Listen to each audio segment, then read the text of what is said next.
Let's take you live now to Lenasia, where we understand there's been a shooting. Our reporter, Thembelihle, is on the scene now. Thembelihle, when we spoke to you less than an hour ago, you were in Alex as part of the Okai Malau operation that was focusing on that area following that horrific shootings that took place there early in the week. Premier David Makura was on the scene as well. Tell us what happened since we last spoke to you and where you find yourself right now. Well, Marcel, we've now moved to Lenasia. We understand that there's been shootings also here.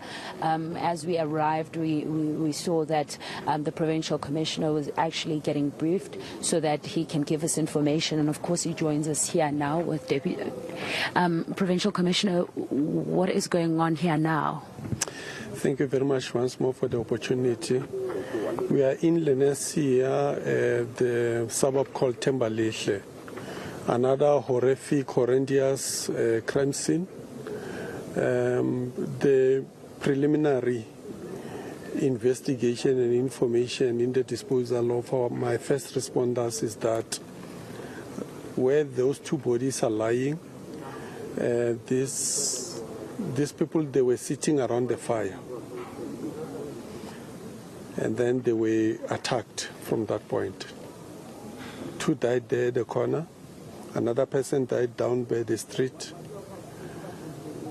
The fourth body, we are told that it's in another block.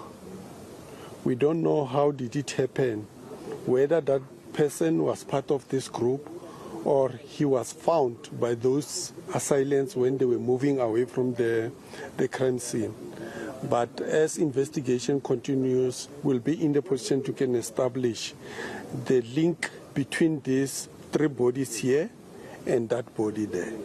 But you are also informed that there were also two other people who were seated with these two bodies here and that other one there, who are injured and taken to hospital.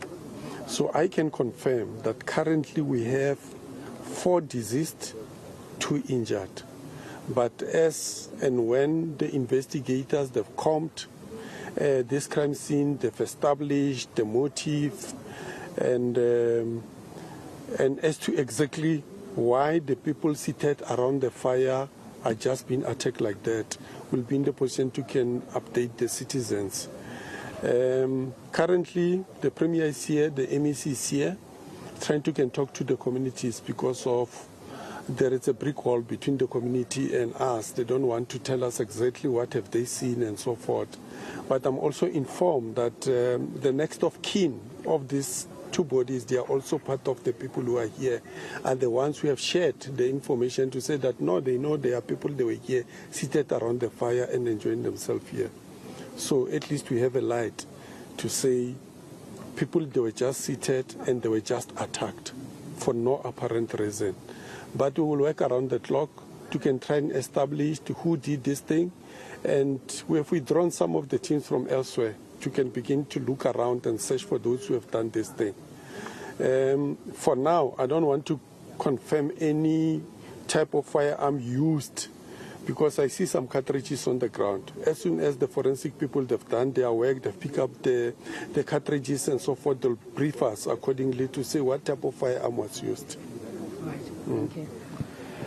Well, Marcel, Provincial Commissioner, they're speaking to us. Of course, more investigations are still ongoing, but we are at the scene of the crime. As you can see, forensics have arrived here. There's still yet some bodies that are still on the ground. The scene is still very much fresh. The families are also here. The Premier has just gone on my left-hand side to speak with the families, as you can hear from the Provincial Commissioner, Elias Mawela, telling us that they're still trying to get the community to obviously speak to them at this point, but more investigations will go into this to understand how it happened and why it happened. Okay, we're going to leave it there. A very, very active scene, very much so, where Thembelihle and our camera person colleague finds themselves tonight. So we're going to let them go on their way to continue to collect information as and when it comes in. There is a brick wall between the community and the police. Very telling words there from our Provincial Police Commissioner as they try and come to grips with what's really been a crime scene, a shooting spree, I should say, over the last few days here in Gauteng, and one gets the sense, as you heard the provincial commissioner speaking there, about what seemed to be the randomness, the random nature of that specific incident is something that we've heard time and time again over the last week or so, as we've seen shootings of that nature happening not just in Gauteng but in other parts of the country as well. And that, I would think, has really filled many South Africans with fear as we continue to struggle against this scourge of crime. Here at ENCA, we'll continue to bring you the very latest on that and many other stories.